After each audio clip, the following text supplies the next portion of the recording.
इससे पहले हम अपने सिर प्रार्थना में झुकाएं, मैं परमेश्वर के वचन में से कुछ पढ़ना चाहता हूँ।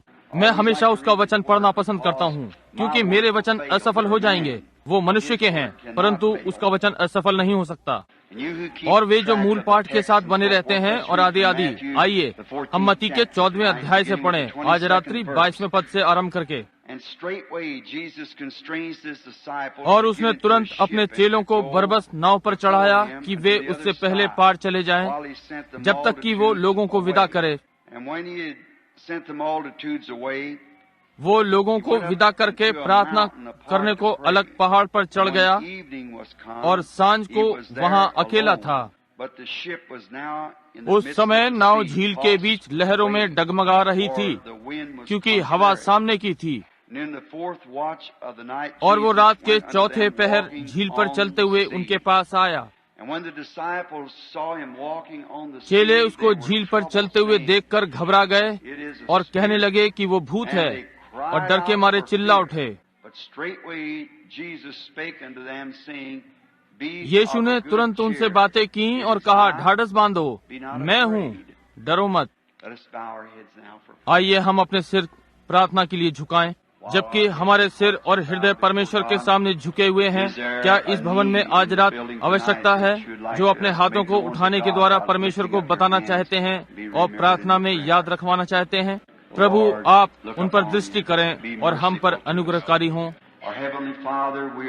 हमारे स्वर्गीय पिता, अब हम तेरी उपस्थिति में मार्ग द्वारा आ रहे हैं, और प्रभु यीशु के नाम में तेरे आशीषित आश्वासन के जानने के साथ कि उसने हमसे प्रतिज्ञा की है, यदि हम उसके नाम में कुछ भी मांगेंगे तो वो आप हमें प्रदान करेंगे। हम इसके लिए बहुत आभारी हैं। जैसा हम इस विषय में अनुभव करते हैं, शब्द प्रकट नहीं कर सकते उस आश्वासन के साथ जो हमारे पास है कि इस समय आप हमारी सुन रहे हैं। प्रभु, आपने इन हाथों को देखा है, आप जानते हैं कि इनकी क्या आवश्यकता है। आप सर्वव्यापी, सर्वशक्तिमान, अनंत परमेश्वर हैं, और हम जानते हैं कि आप लोगों के हृदयों को जानते हैं। इससे पहले कि हम सृजे जाते, आप हमारे विचारों को जानते हैं। आप हर विचार को जानते हैं जो कि कभी हमारा था, क्योंकि आप अनंत हैं। और प्रभु, हम प्रार्थना करते हैं इस घड़ी में, जैसे कि हमारी इच्छाएं आपके पास पहुंच रही हैं। प्रभु, स्वर्ग से नीचे देखें और हमारी विनतियां अपने हृदय पर लें प्रभु, और अपने महिमा की भरपूरी के अनुसार हमें उत्तर दें। हमें हमारी हृदय की इच्छा प्रदान करें, ये विश्वास करते हुए कि ये आपकी आत्मिक इच्छा है, और हम जानते हैं कि ये आपकी प्रसन्नता है कि आप अपनी इच्छा पूरी करें। प्रभु, आज रात अपनी महान उपस्थिति को हम पर फिर से उंडेल दे। रोगियों को चंगा करें, खोए हुओं को बचाएं, जो पाप में और अपराधों में मरे हुए हैं उन्हें जिला लें, और आज रात्रि उन्हें नए जीवन में ले आएं। होने दे कि हम यीशु को देखें। ये हम उसके नाम में मांगते हैं, आमीन। आप बैठ सकते हैं।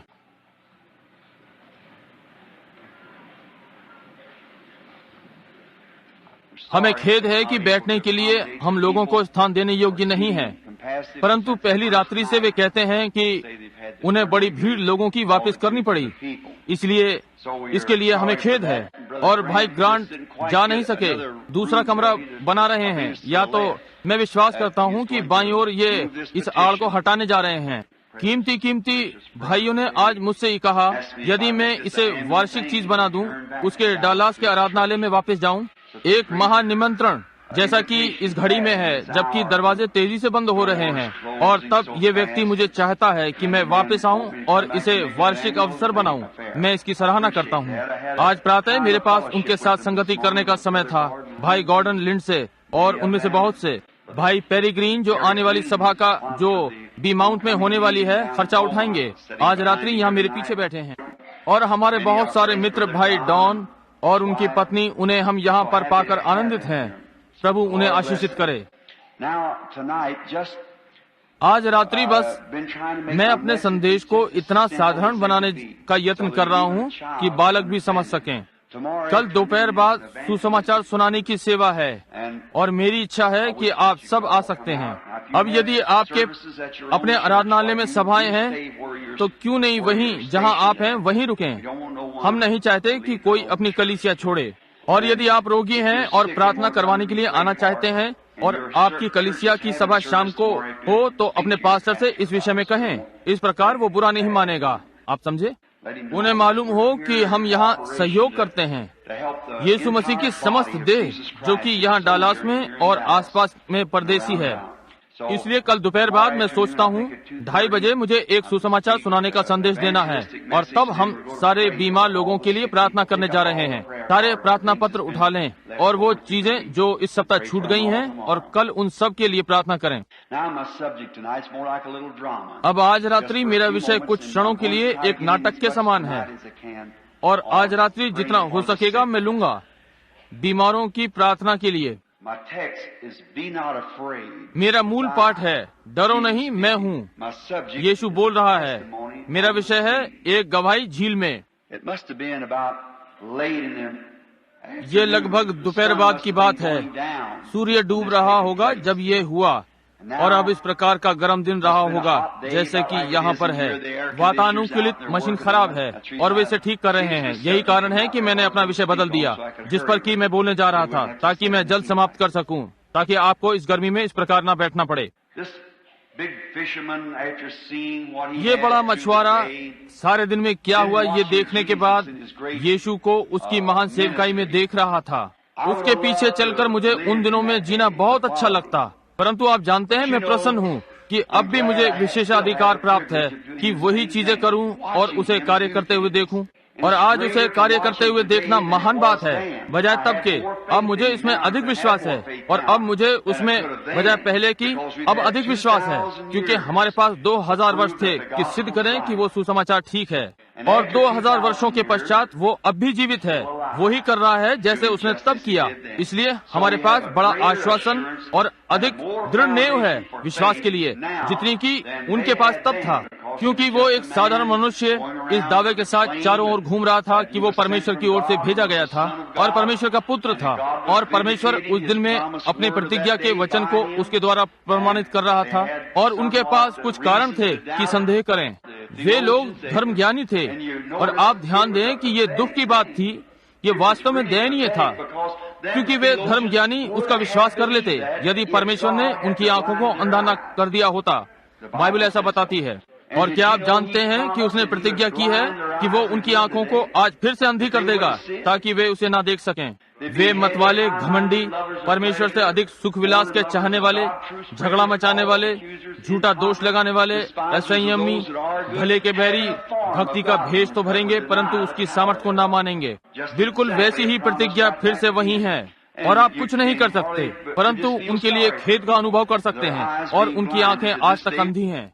वे वचन जिनकी परमेश्वर ने प्रतिज्ञा की है वो इन दिनों में घटित होगी, इस घड़ी में, और हम उसे साफ साफ देख रहे हैं और ध्यान दे रहे हैं। और तब लोग देखते हैं और अपना सिर हिलाते हैं और चले जाते हैं, कहते हैं मुझे ये समझ नहीं आता। ये दयनीय बात है, परंतु तो भी वचन को पूरा होना है, इसे इसी प्रकार होना है। इसलिए ये प्रेरित परमेश्वर के चुने हुए थे। क्या आपने ध्यान दिया? यीशु ने बताया संसार के रचने से पहले उसने उन्हें चुना, और वे परमेश्वर के अभिषिक्त बीज थे। इसी कारण जब परेशानियां आती हैं और लोग प्रश्न पर यीशु को जैसे कि अलग खड़ा हुआ देखते हैं, पर उनके लिए कोई प्रश्न नहीं होता, वे इसे नहीं समझ सके, परंतु वे दृढ़ संकल्प थे कि उसे छोड़ और कुछ नहीं जानना चाहते थे। केवल तेरे ही पास जीवन का वचन है, और वे इसके साथ स्थिर रहने के लिए दृढ़ संकल्प थे, क्योंकि वे इस कार्य पद के लिए अभिषिक्त थे। और ऐसा आज है। वे पुरुष और महिलाएं जो अनंत जीवन के लिए अभिषिक्त हैं, वे अनंत जीवन के लिए आएंगे। वे सब जिन्हें पिता ने मुझे दिया है मेरे पास आएंगे। ये उसका वचन है, और वो असफल नहीं हो सकता। ये परमेश्वर का वचन है। और अब हम इन प्रेरितों को देखते हैं जिनकी उस दिन महान सभा थी बाहर पहाड़ के किनारे मैदान में, और यीशु ने उन्हें बताया अब तुम आगे चलो और झील को मेरे आगे आगे पार करो। और वो वहाँ ऊपर पहाड़ पर जा रहा था अकेला प्रार्थना करने के लिए। और ये चेले मित्रों से मिलने के बाद मैं थोड़ी सी कल्पना कर सकता हूँ कि उन्होंने कैसा अनुभव किया, क्योंकि मित्रों से मिलना और फिर मित्रों से अलग होना, तभी आप उन्हें जान पाए थे और तभी आपको अलविदा कहना पड़ा। समस्त संसार में समुद्र पार मुझे हमेशा एक प्रकार का हृदय में पीड़ा होती है मित्रों से मिलने के पश्चात, और उन्हें छोड़ना, ये जानते हुए कि बहुत से ऐसे हैं कि आप फिर कभी उनसे न्याय तक नहीं मिलने पाएंगे, ये एक प्रकार की दुख की बात है। मैं किनारे में घुसी हुई नाव की कल्पना कर सकता हूँ और शमौन पतरस अपने भूरे भूरे हाथों और कंधों के साथ नाव में धक्का लगाया और झील में आगे बढ़ा दिया, और वे उनको जो किनारे पर थे हाथ हिलाकर अलविदा कह रहे थे, और वे चिल्ला रहे थे, फिर आना, गुरु को लाना कि हम मिलें और आकर दूसरी बेदारी करना। आज हम बहुत आशीषित हुए हैं। और नए मित्र हाथ हिला रहे थे, और वो बाकी चेलों के साथ चढ़ गया और हो सकता है अपने भाई इंद्रियास के पास बैठ गया होगा और पतवार उठा ली। तब नावें या तो हवा से या पतवारों से खींची जाती थी जो वे खींचते थे, और तब हो सकता है वे दोनों नाव में बैठे हों, दो दूसरी ओर और वे या दो एक गद्दी पर, बल्कि हो सकता है 6 या 8 पतवारों को रोकने वाले छल्ले हों। वे समय में ही होंगे और इस प्रकार से वे नाव की आधार बल्ली को थामे रह सकते होंगे जब तूफान आता हो। तब हवा साधारण चल रही थी, वे उसे बराबर खींच सकते थे। इस घटना से पहले वचन पढ़कर लगता है कि दोपहर बाद गर्मी थी, और इसलिए वो बहुत ही शांत खुली धूप, गर्म दोपहर थी, सूर्य अस्त हो रहा था, और वे जब पतवार से खेल रहे थे और उन्हें ढीला छोड़ अपने हाथ हिला हिलाकर लोगों को अलविदा कर रहे होंगे। आशा करते हैं कि आपसे फिर मिलेंगे। जैसे जैसे वो झील में आगे बढ़ रहे थे और सूर्य अस्त और सांझ का उजियाला, और तब कुछ देर पश्चात अंधेरा छाने लगा और पतवार चलाने की उन्होंने अच्छी गति पकड़ ली होगी। और जब वे चप्पू गहरे सागर में होते हैं तो ये कठिन कार्य होता है, और उनमें से अधिकतर मछुआरे थे, बड़े शक्तिशाली मनुष्य, सागर के जानने वाले, और इसलिए वे आशा कर रहे थे कि यीशु नाव में बैठकर उनके पीछे पीछे जल्द ही आएगा। क्यों? वे वहाँ से बढ़ चले और उन्होंने किनारा छोड़ा ही होगा, एक प्रकार से अपनी नाव आरंभ ही की होगी और फिर बढ़ने दी। हो सकता है युवा यूहन्ना सबसे पहले बोल पड़ा हो, क्योंकि वो झुंड में सबसे छोटा था, और ऐसा हुआ होगा कि उसने कहा, मैं थोड़ा सा थक रहा हूँ, हम थोड़ा सा किनारे से बढ़ चले हैं, 1 मिनट के लिए रुको, हमें जल्दबाजी नहीं करनी चाहिए, वो अभी तक नहीं आया, इसलिए हम थोड़ी सी प्रतीक्षा कर सकते हैं और एक प्रकार से थोड़ा सा सस्ता सकते हैं। और जैसे ही वो वहाँ अपना सिर थोड़ा सा नीचे करके बैठ गया, उसने गवाही की सभा आरंभ की होगी, और आज मैं उसी विषय में बात करना चाहता हूँ। हो सकता है वही हो जो पहले उठा हो और कहा हो, भाइयों, इससे कोई मतलब नहीं कि लोग क्या कहते हैं और कितना कोई अविश्वास करना चाहता है। और आज के बाद से मैं निश्चित हो गया हूँ कि हम किसी धोखेबाज का अनुकरण नहीं कर रहे हैं, और हम परमेश्वर से कम किसी और का अनुकरण नहीं कर रहे हैं, क्योंकि कोई मनुष्य ये नहीं कर सकता जो आज उसने किया जब तक कि वो परमेश्वर ना हो। आप जानते हैं, जब उसने वे रोटियां ली और तोड़ी और वहाँ 5000 को खिला दी, ये मेरे लिए बहुत ही आश्चर्यजनक बात है। आज भी इस विषय में प्रश्न हो सकता है। अब मैं केवल उसकी गवाही को दोहरा रहा हूँ जैसे कि वो थी, परंतु ये तय हो गया। बोला, मुझे स्मरण है कि वर्षों पहले मैं यर्दन के पास रहा करता था, और मैं स्मरण कर सकता हूँ एक छोटे लड़के के समान कैसे मेरी यहूदीन सुंदर सी माँ दोपहर बाद मुझे गोद में उठाकर और मुझे बरामदे में झूला झुलाती थी, जब यर्दन के किनारे किनारे फूल खिले हुए हुआ करते थे, और वो उधर पार रेगिस्तान की ओर देखा करती थी, जिधर से हमारे लोग रेगिस्तान में से होते हुए लाए गए थे। वो मुझे बाइबल की कहानियां सुनाती थी, और उसमें से एक बड़ी कहानी मुझे याद है, सुमैनी स्त्री की थी, जब उसका छोटा लड़का मर गया था और भविष्यद्वक्ता ने उस लड़के को फिर से मृत्यु से जिला दिया था। वो बड़ी रोमांच वाली कहानी हुआ करती थी, परंतु एक सबसे रोमांचित कहानी जो मेरी माँ मुझे सुनाया करती थी, वो कहती होगी, यूहन्ना, तुम एक छोटे लड़के हो, परंतु मैं चाहती हूँ कि जब तुम बड़े हो जाओ तो स्मरण रखो कि वो महान यहोवा हमारे लोगों को मिस्र से निकाल लाया, और नदी के उस पार हम जंगल में से होते हुए आए, और पूरे 40 वर्षों तक उन्होंने जंगल में यात्रा की। कपड़े खरीदने का कोई स्थान नहीं था और कोई खाने का स्थान नहीं था, और परमेश्वर ने स्वर्ग से रोटी गिराई हर रात्रि में और हमारे लोगों को जंगल में खिलाया, क्योंकि वे अपने कर्तव्य पे थे, महान यहोवा का अनुकरण कर रहे थे। और अब किसी दिन यहोवा इस पृथ्वी पर शरीर बनकर आने वाला है, एक मनुष्य के रूप में।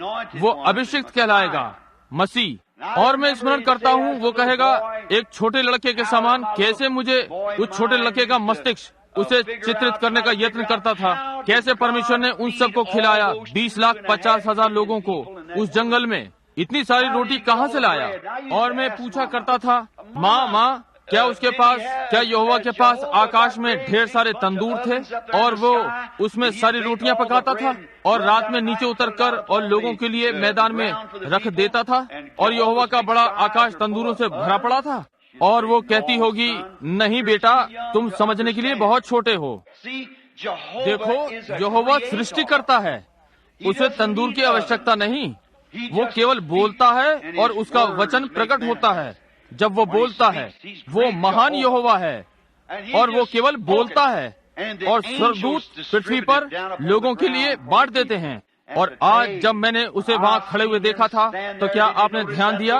वही आभास उसके मुख पर था, उसके मस्तिष्क में कोई संदेह नहीं था। मैं उसके पीछे वहाँ चट्टान पर चढ़ गया और उसे देखा, और जैसे कि वो रोटी लेता और तोड़ता और उनको देता अपने सेवकों को, हम लोगों को बांटने के लिए, और जब तक वो तोड़ने के लिए फिर पीछे मुड़ता, रोटी फिर से पूरी हो जाती। और ये उसने सैकड़ों बार किया, जब तक कि हर किसी का पेट नहीं भर गया और टोकरियां भरी हुई उठाई गईं। मैं जानता हूँ वो यहोवा को छोड़ और कुछ नहीं हो सकता, क्योंकि उसने यहोवा के समान कार्य किया है। केवल यहोवा ही सृष्टि कर सकता है, और मैं जानता हूँ कि वो मनुष्य धोखेबाज नहीं हो सकता। केवल एक ही सृष्टि करता है, और वो यहोवा है। और अब वो सारी बातें जो मैं देख चुका हूँ, उससे मैं संतुष्ट हूँ। और अब मैं ये बता देना चाहता हूँ कि मेरा हृदय पूरी तरह से समर्पित है, और अब मैं पूरी तरह से विश्वास करता हूँ कि वो केवल मात्र भविष्यद्वक्ता ही नहीं है। वो भविष्यद्वक्ता है, परंतु वो भविष्यद्वक्ता से भी अधिक है। वो और कुछ नहीं, यहोवा परमेश्वर हमारे बीच वास कर रहा है, क्योंकि उसने रोटी की सृष्टि की और उसमें यहोवा का स्वभाव है। कोई आश्चर्य नहीं। वो कह सकता होगा, यदि मैं अपने पिता के कार्य ना करूं तो मेरा विश्वास मत करो, परंतु यदि मैं अपने पिता के काम करता हूं तो तुम मेरा विश्वास नहीं कर सकते। तो मेरे कामों का विश्वास करो, क्योंकि वे ही मेरी गवाही देते हैं और बताते हैं कि मैं कौन हूं। ऐसा लगता है लोग सरलता से देख सकते होंगे। यूहन्ना संतुष्ट था कि वो मसीह था, जिसके विषय में यशायाह ने कहा, हमारे लिए एक पुत्र उत्पन्न होगा, उसका नाम शांति का राजकुमार होगा, सर्वशक्तिमान परमेश्वर, अनंत पिता। और यूहन्ना संतुष्ट था क्योंकि जो उसने देखा, नवयुवक अपनी गवाही दे रहा है। उसी समय के लगभग शमौन पतरस बोला, अब जरा एक मिनट, यदि हम गवाहियों की सभा करने जा रहे हैं तो मैं कुछ कहना चाहूंगा। आप जानते हैं कि मैं सारी बातों में संशयी दृष्टि रखने वाला था। जब इंद्रियास ने, मेरे भाई ने, जिसने यूहन्ना भविष्यद्वक्ता की बेदारी सभाओं में भाग लिया, जिसने गवाही दी थी कि मसीह आने वाला था और उसका परिचय कराएगा, और जो इंद्रियास मुझे बताएगा, उसके लिए मैं थोड़ी संशय दृष्टि रखता था, क्योंकि मैंने बहुत प्रकार के मसीहों की कहानियां सुन रखी थी और बहुत कुछ। भाइयों, आप सबको मेरे बूढ़े पिता स्मरण होंगे। उनका नाम योना था, और आपको उसकी याद होगी कि वो कितना कट्टर विश्वासी था। मैं कैसे वो बात याद कर सकता हूँ। माँ और पिता और हम सब जैसे कि जीवन यापन के लिए मछली पकड़ते थे, और हम कोई मछली नहीं पकड़ पाए, हमें रोटी चाहिए, और कैसे हम जमीन पर उतरे और परमेश्वर से प्रार्थना की, आज हमें पकड़ने के लिए मछली दे परमेश्वर, ताकि हम अपनी मछली बेच सकें और अपने कर्जे चुका सकें और खाने के लिए खाना लें। और कैसे हम तूफान में समुद्र में गए और उन तूफानों का सामना किया। और पिता, मैं उनके सफेद बालों को पीठ पर लटके हुए देख सकता हूँ। एक दिन नाव के किनारे पर बैठकर मुझसे कहने लगे, शमौन, तुम मेरे बड़े पुत्र हो। शमौन, तुम जानते हो, मैंने सदा विश्वास किया है कि मसीह को देखूंगा। हमारे लोग अदन से उसकी राह देख रहे हैं, और हमें निश्चय है कि वो आ रहा है। कोई मतलब नहीं कितनी देर बाद, ये 4000 वर्षों पहले आप कहते हैं, परंतु मैं विश्वास करता हूँ कि मसीह आएगा। और हर यहूदी विश्वास करता है कि वो अपनी पीढ़ी में मसीह को देखेगा। मैं उसे अपनी पीढ़ी में देखने की आशा करता हूँ, परंतु ऐसा लगता है अब मैं बूढ़ा हो गया हूँ। मैंने समुद्र में जाना बंद कर दिया है और अपने दर्द और दुख पा रहा हूँ। हो सकता है मैं उसे अपने समय में न देख सकूं, परंतु मेरे पुत्र, हो सकता है तुम। और मैं तुम्हें पवित्र वचन में शिक्षित करना चाहता हूँ। पुत्र, इससे पहले मसीह दृश्य में आए तो बहुत सी चीजें चारों ओर घटित होंगी, क्योंकि शैतान ये करेगा कि वास्तविक मसीह के प्रभाव को कम करे जब वो आता है।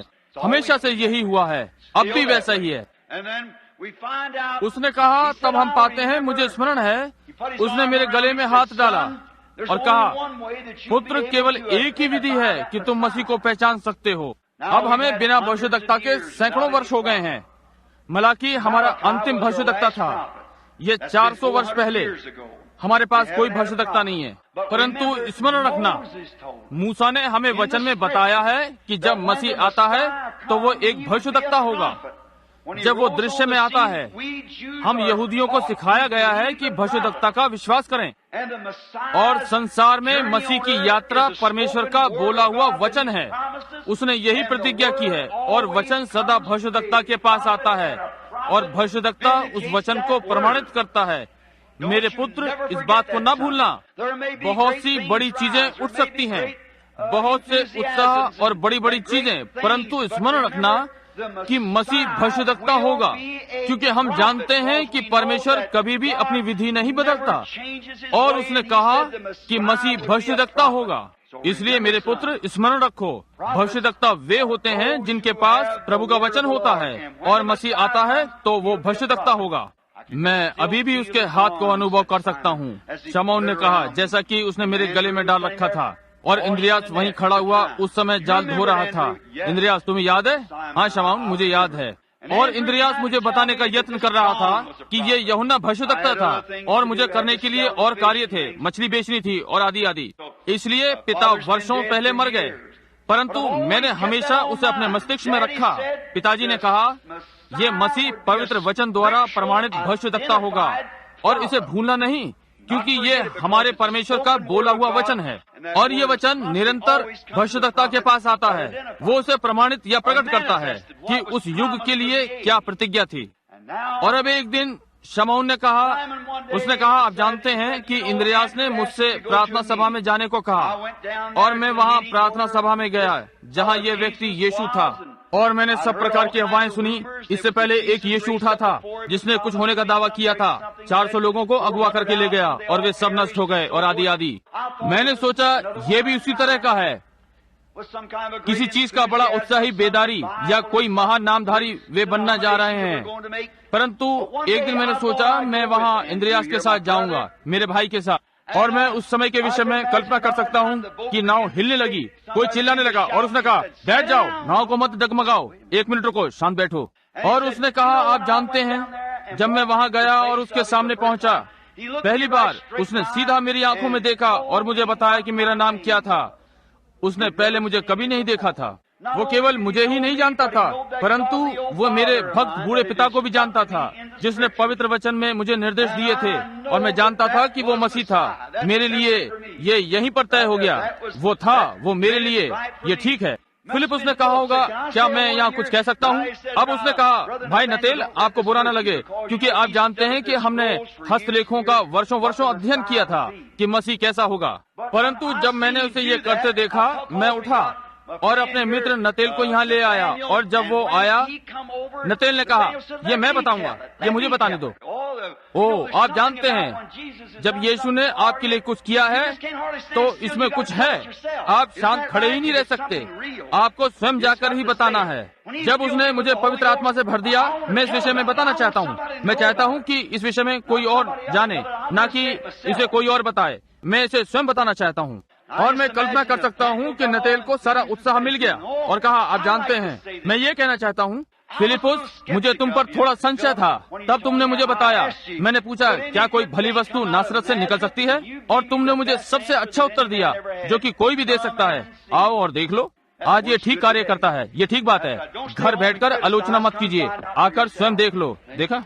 कहा, क्या कोई अच्छी वस्तु नासरत से निकल सकती है? कहा, आओ और स्वयं देख लो। और तुम्हें पता तुमने मुझसे क्या कहा था? और जब मैं चलकर उसकी उपस्थिति में पहुंचा और उसने मुझे बताया कि मैं इब्री हूँ और इजरायली, एक ईमानदार व्यक्ति, मैं ये जान गया। परंतु मुझे आश्चर्य हुआ, ये कैसे हो सकता है? वो एक साधारण सा मनुष्य दिखाई देता है, और मैं आशा कर रहा था कि मसीह स्वर्ग से सुनहरे गलियारे से उतरेगा और सीधा यरूशलेम में नामधारी मुखिया के पास जाकर कहेगा, कैफा, मैं आ गया हूँ। परंतु उन्होंने पाया कि वो नासरत से निकल कर आया, एक निर्धन परिवार से, और वास्तव में उसकी बदनामी भी थी, एक अवैध बालक। यहाँ वो साधारण कपड़े पहने खड़ा था, न कि याजक या किसी प्रकार का केवल एक साधारण व्यक्ति। और जब मैं वहाँ पहुँचा तो मैंने सोचा ये कैसे मसीह हो सकता है, एक पुराने वस्त्र पहने हुए। ये उसे तब से पहने हैं जब से वो युवा था, और अब भी वही वस्त्र पहने हैं, और उसके बाल पीछे लटक रहे हैं, एक गली के साधारण व्यक्ति के समान। और वो मुझे उसके सामने ले गया और कहा, इससे पहले फिलिपुस ने तुझे बुलाया, जब तू पेड़ के नीचे था मैंने तुझे देखा। मेरे लिए ये पक्का हो गया, वचन के द्वारा मैं जान गया कि ये मसीह था, यही है वो। हो सकता है नाव हिल गई होगी और गवाहियों की सभा चलती रही। ओ कितना बढ़िया समय था वहाँ उस झील पर, बहुत ही महान समय। इंद्रियास ने कहा, मैं एक बात कहना चाहता हूँ, थोड़े समय के लिए वो मेरे लिए उलझन थी। आपको स्मरण है जब हम यरीहो जा रहे थे, उसने कहा हमें ऊपर जाना है, मुझे सामरिया होकर जाना अवश्य है। इस प्रकार वो सामरिया में गया और सुखार नगर में, जब उसने हम सबको नगर में खाद्य सामग्री खरीदने के लिए भेज दिया। ओ हाँ, मुझे वो कुआं याद है। सारे के सारे बोले हाँ हाँ। नाव हिल रही थी, सबके पास एक शानदार गवाही थी उस बेदारी के समाप्त होने के पश्चात, इसलिए इनकी ये गवाहियों की सभा थी। और उसने कहा, हाँ तुम्हें याद है, हम चले गए, हमें आश्चर्य हुआ जब हमने स्वामी को एक नामी वेश्या से बातें करते देखा। ओ हमने सोचा, ओ ये बुरी बात है, उस युवा स्त्री से उसे बातें करते हुए देखकर, और हमें भेज दिया। और यहाँ वो इस बदनाम स्त्री के पास वहाँ बैठा हुआ था। स्मरण है, हम झाड़ी के पीछे खड़े हुए थे और हमने उनकी बातें सुनी, और हमने उससे ये कहते सुना, स्त्री जा अपने पति को यहाँ बुला ला। और हमने कहा, भाई हो सकता है कि हम गलती पर हों, हो सकता है स्त्री कानूनी रूप में विवाहित हो। और उसने मुड़ के उसके मुख की ओर देखा और कहा, श्रीमान मेरे पास कोई पति नहीं है। तुम्हें स्मरण है कि कैसे हमारे हृदय बैठ गए थे। हमारा महान मसीह जिस पर हमें भरोसा था, यहाँ झूठ में पकड़वा गया। एक गड़बड़ी हो गई। उसने कहा, जा अपने पति को बुला कर ला, और वो कहती है कि उसके पास कोई पति नहीं है। अब ये तो उस पर उल्टा पड़ गया। याद करिए हम सब ने कैसे आश्चर्य से देखा था और हमारी सांसें रुक गई थी। हाँ मुझे याद है। तब आपको स्मरण है अगला वचन, उसने कहा, तूने सच कहा है, क्योंकि तेरे 5 पति थे, और अब जिसके साथ तू रह रही है वो भी तेरा नहीं है। ओ तुम्हें झाड़ी के पीछे की गवाही स्मरण है। ओ देखिए, आप उसे घेर नहीं सकते, वो परमेश्वर है। ओ शमौन ने कहा, वो तो बस। इंद्रियास ने कहा, मेरे लिए तय हो गया। बरतुमुल ने कहा, रुको, मैं भी अपनी गवाही देना चाहता हूँ भाइयों, क्या मैं दे सकता हूँ? ओ हाँ, मैं समझता हूँ कि तुम दे सकते हो, हमारे पास बहुत समय है। वो अभी तक नहीं आया, इसलिए हम थोड़ा सा और खेलेंगे। बरतुमुल आगे बढ़ो, तुम गवाही दो। भाई मेरे लिए एक महान बात आपको स्मरण है, हमारी एक बहन यरीहो में जिसका नाम रिबका है।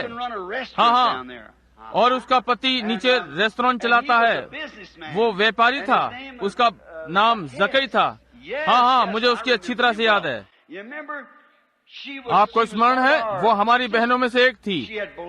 उसने प्रभु पर विश्वास किया था, और वो डर रही थी कि जकई ये सब कुछ बिना यीशु को स्वीकार किए ले लेगा। और हो जकई वहाँ के याजक का एक बहुत अच्छा मित्र था, इसलिए वो प्रार्थना कर रही थी कि कुछ घटित हो जाए कि उसकी आंखें खुल जाएं, और वो ये पहचान लेगा, ये वो गुरु है, ये परमेश्वर का प्रमाणित वचन है, हमारे बीच में देहधारी है। हमने उसे बताने का यत्न किया, उसे बताया कि कैसे नासरत का यीशु हृदय के गुप्त विचारों को जान लेता है। ये दर्शाता है कि वो वचन था, क्योंकि वचन हृदय के विचारों को परख लेता है। निरर्थक बात। उसने कहा, मैं याजक पर विश्वास करता हूँ, याजक जो भी कहता है मेरे लिए पर्याप्त है, क्योंकि वो नगर के सारे कार्यों से संबंधित है, किवानीस और सब कुछ आपको मालूम है। इसलिए थोड़ा कठिन था कि उसे इस पर सहमत किया जाए। इसलिए रिबका ने हमसे प्रार्थना करने के लिए कहा था, और हर बार जब हम विषय पर आते कि वो भविष्यद्वक्ता है, वो कहता बेकार की बात। याजक कहता है वो बालजबूल है, वो शैतान है, और वो केवल टेलीपैथी, दूर संवेदी, इसमें इतना ही है और इससे कुछ नहीं होता। आज के दिन ऐसा कुछ नहीं है। हमारे पास सैकड़ों वर्षों से कोई भविष्यद्वक्ता नहीं है, और कैसे वो व्यक्ति जिसके पास संगति का परिचय पत्र भी नहीं है, वो कैसे भविष्यद्वक्ता हो सकता है? वो नहीं, किसी भी तरह से वो ये नहीं हो सकता। परंतु आप जानते हैं, रिबका उसकी पत्नी अड़ी रही, प्रार्थना करती रही। और एक प्रातः जब यीशु नगर में आ रहा था, तब हमने देखा, रिबका ने हमें बताया कि जकई उसे देखने सड़क पर गया है। इसलिए ये विश्वास नहीं करता था कि वो भविष्य तकता था। इसलिए उसने कहा मैं उसे थोड़ा सा देखूंगा। कैसे उसने जब हम उस दिन रेस्तरां में खाना खा रहे थे तब हमें गवाही दी। इसलिए वो गूलर के पेड़ पे चढ़ गया। आप जानते हैं, उसने कहा मैं अपने आप को यहाँ छिपा लूंगा तो वो मुझे देख नहीं पाएगा। मैं छोटा व्यक्ति हूँ, बहुत ही गिट्ठा, और नीचे से भीड़ में से उसे नहीं देख सकता। इसलिए मैं यहाँ पेड़ पर चढ़ जाऊंगा, और वहाँ गुद्दे पर पहुँच गया और इन डालियों के सहारे बैठ गया। ये अच्छा स्थान है कि बैठकर ध्यान से देखा जाए। यहाँ पर आपके दो मार्ग मिलते हैं, आपका और परमेश्वर का। आपके विचार इस पर सोचने के लिए ये एक अच्छी चीज है। इसलिए उसने कहा आप जानते हैं कि क्या उसे भविष्यवक्ता होना चाहिए? वो हो सकता है, ये संभव हो सकता है, मैं गलत हो सकता हूँ। इसलिए मैं आपको बताऊंगा, मैं यहाँ से उसे भली प्रकार से देखूंगा और वो मुझे नहीं जान पाएगा। इसलिए मैं सारे पत्ते लेकर इस तरह से खींच लूंगा अपने चारों ओर और अपने आप को छिपा लूंगा। इस प्रकार से वो मुझे बिल्कुल भी नहीं देख पाएगा। और जब वो इधर से आएगा मैं उसे देखूंगा, और यदि वो ठीक प्रकार का व्यक्ति नहीं लगा तो मैं उसे अपने मस्तिष्क के विचार यहीं पेड़ पर से ही बैठे बैठे बता दूंगा। इसलिए उसने देखा और पत्तों को लिए ताकि उचक कर और उसे देख ले जब वो इधर कोने की ओर आता है। और जब वो कोने की ओर आया सड़क पर चलते हुए, आप जानते हैं, एक और से दूसरी ओर देखते हुए, और चेले कह रहे थे एक और खड़े हों, मुझे खेद है, और लोग बीमार बालकों के संग और दूसरी बातें, मुझे खेद है, गुरु बहुत ही बुरी तरह थक गए हैं। पिछली रात्रि बड़ी महाप्रार्थना सभा थी, एक सज्जन पुरुष के समान, कृपया क्या आप एक और खड़े हो जाएंगे और उसको निकलने देंगे? देखिए वो नगर की ओर जा रहा है, क्या आप एक तरफ खड़े हो जाएंगे? और जक्कई उधर पेड़ पर बैठा हुआ उसे नीचे देख रहा है। और यीशु सीधा पेड़ के नीचे आकर रुक गया, ऊपर देखकर कहा जक्कई वहाँ से नीचे उतरा, आज मैं तेरे साथ खाना खाने तेरे लिए घर जा रहा हूँ। मेरे लिए ये तय हो गया। वो जानता था कि वो वहाँ ऊपर है और उसका नाम जानता था कि वो कौन था। इससे तय हो गया मेरे लिए वो मसीह है। जी हाँ श्रीमान, क्योंकि हम जानते हैं मसीह को यही करना था, निश्चय ही। इसलिए उसे उसके साथ घर जाना था। कहा उस दिन खाने के लिए। वो कितना महान समय था, हमें ये स्मरण है। आप जानते हैं कि ये उस समय के लगभग रहा होगा जब गवाहियाँ चल रही थीं। आप देखिए कि ये चेले वहाँ झील पर गवाही दे रहे थे।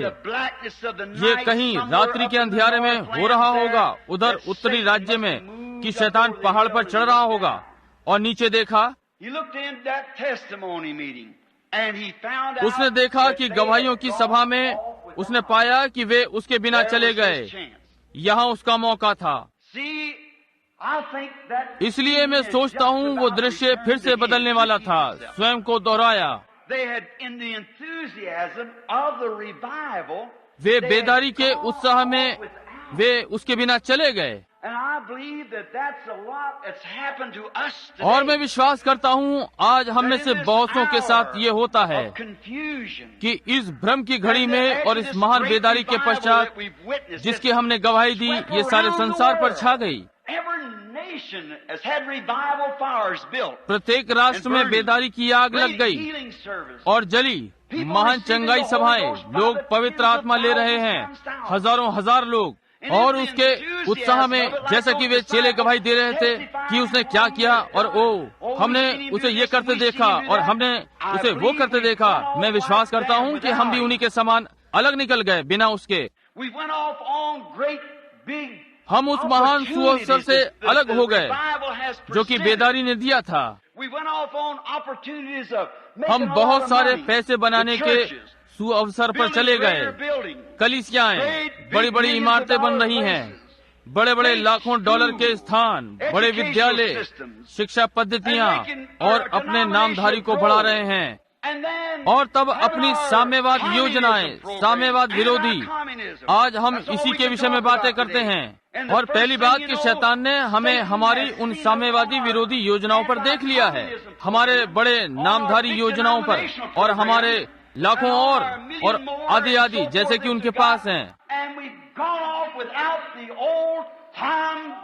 और हम अपनी पुरानी चलन की प्रार्थना सभाओं से हट गए हैं और पवित्र आत्मा का बपतिस्मा वापस आ रहा है जब तक कि आग धीमी नहीं हो जाती।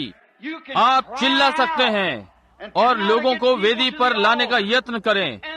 वे ऐसे चले जाएंगे जैसे वे लगभग मृत हों, आने के लिए भयभीत। और तब सेवकों से आकर उनके साथ प्रार्थना करने को कहें। उसने मुझसे ये क्यों कहा? और वे वहाँ जाते हैं और आप उन्हें नहीं पा सकते, और वे वहाँ कुछ ही मिनटों के लिए खड़े होते हैं, आपकी ओर देखते हैं और वापस जाकर अपनी कुर्सियों में बैठ जाते हैं।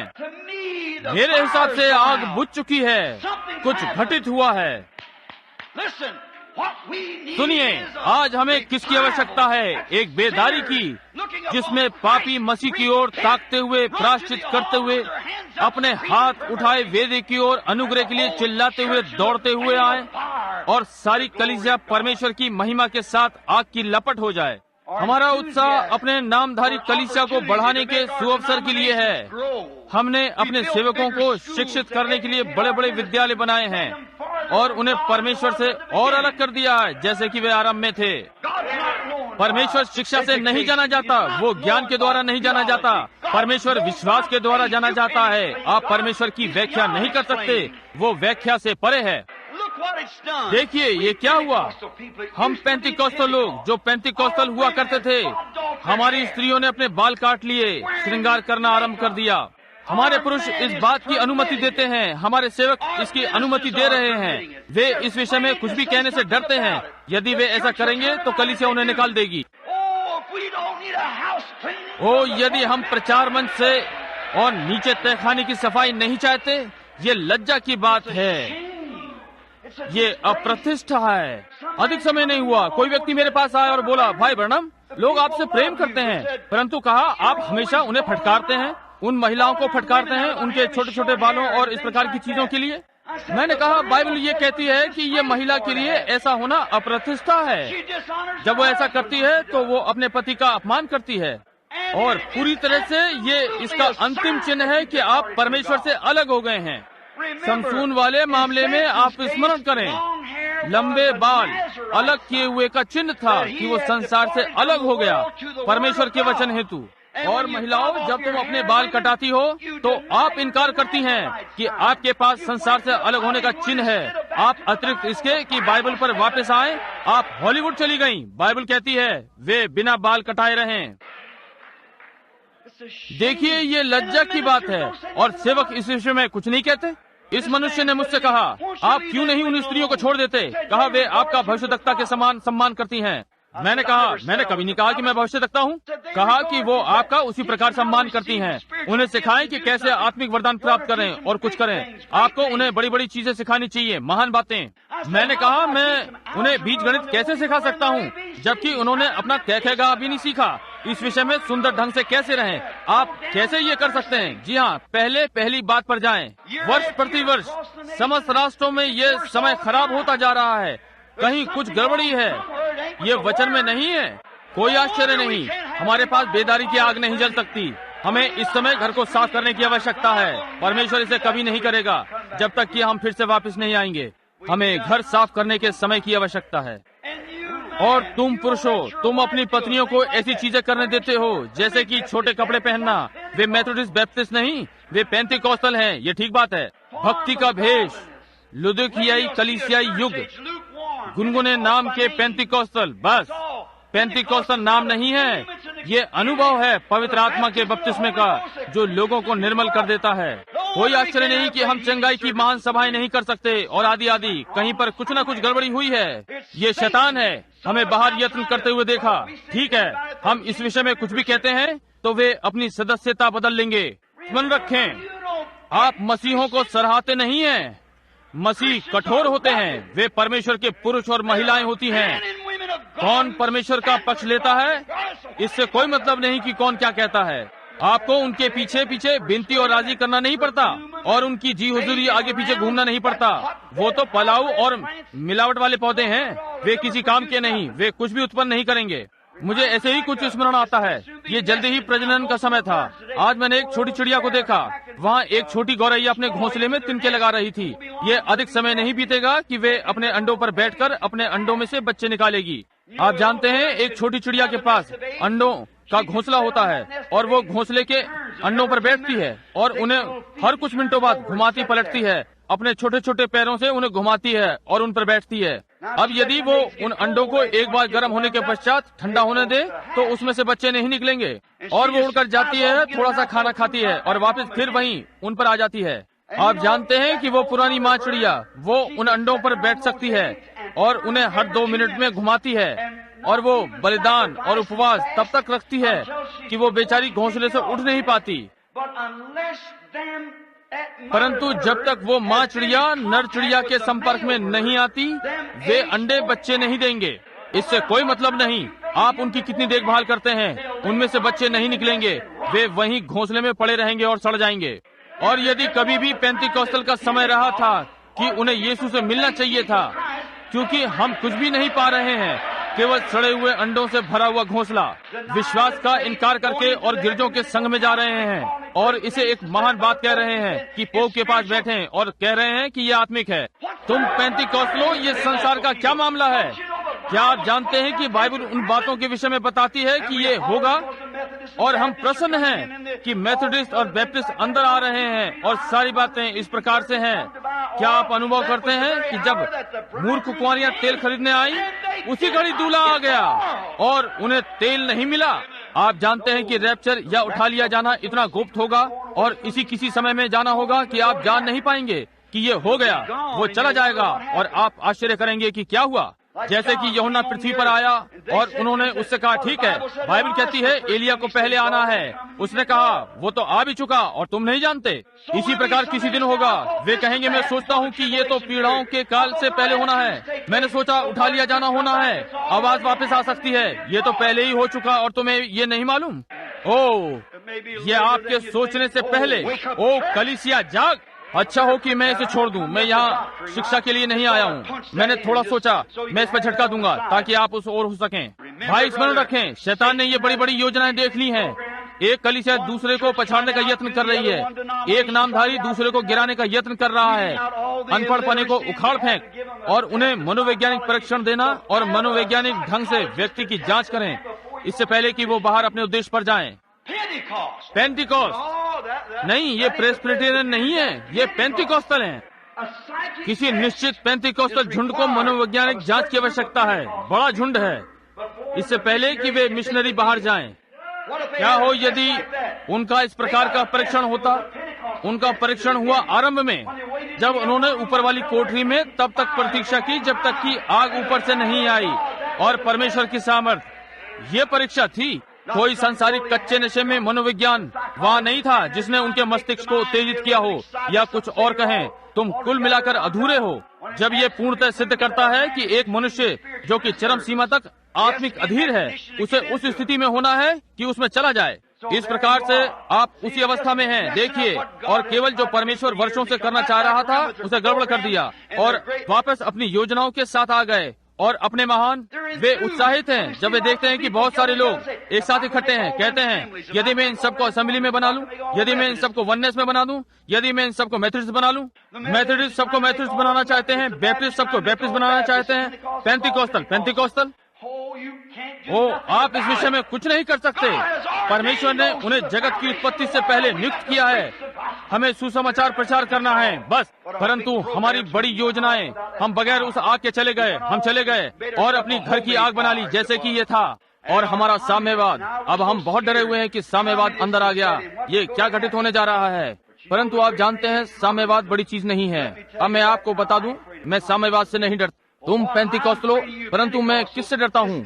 ये एक्यूमेनिकल काउंसिल आप पर अधिकार करने जा रही है। बात ये है, ये पशु का चिन्ह बनाने जा रहे हैं और आपको इसमें जाना है क्योंकि आप एक संस्था हैं। आपको इसमें जाना ही है या बाहर निकलिए। बात यह है, कोई भी अच्छा समझदार आत्मिक व्यक्ति जानता है कि हमें एक और झील पर की गवाही की आवश्यकता है। अब हम पाते हैं और हमारे पेंटिकोस्टल केवल इसे निगल रहे हैं।